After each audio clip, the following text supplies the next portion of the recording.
September and I really should be back at school. Welcome back to Young Dundas Square. Okay, we all know the Uber app.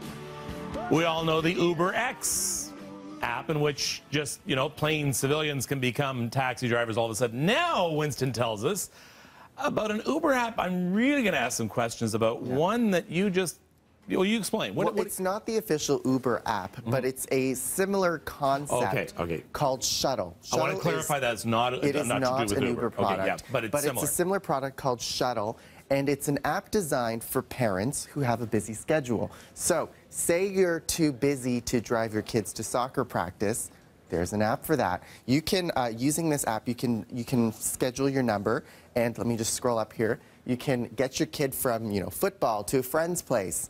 Using an app, you tell it to pick your kids up and drive your kids to the final destination.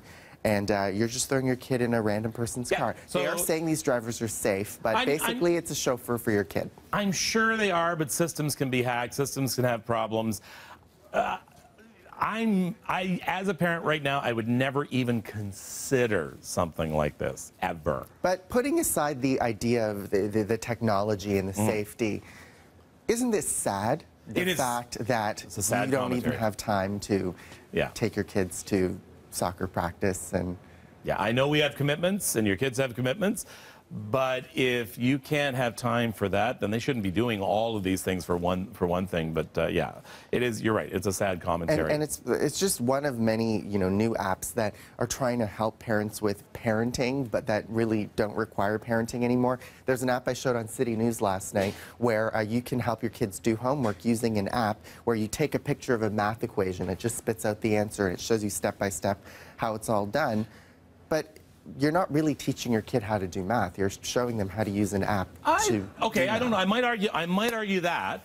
I might say, okay, as long as it's step by step, because I think if they have a hard time understanding how the teacher taught them, if you can maybe help clarify step by step, because honestly, once it gets past grade 2, I had no way of helping my kids in their math at all. So if I saw it step by step and reminded me, I think it might not be bad. It's how you use this app, right? Like if you're teaching your kid to just take a picture of the math equation and write everything down, then you're basically cheating. Well, okay, we've had Cole's Notes for how long? What's Cole's Notes and what's the other one? Spark Notes. Spark Notes. We've had those for forever. Yes. And, I mean, why do we have to learn Shakespeare anyway? Honestly? Like Anyone? Anyone? Yeah. All right, thank you very much, Winston. But alas, poor Russ, I knew him well. Upstairs with some problems on the 400.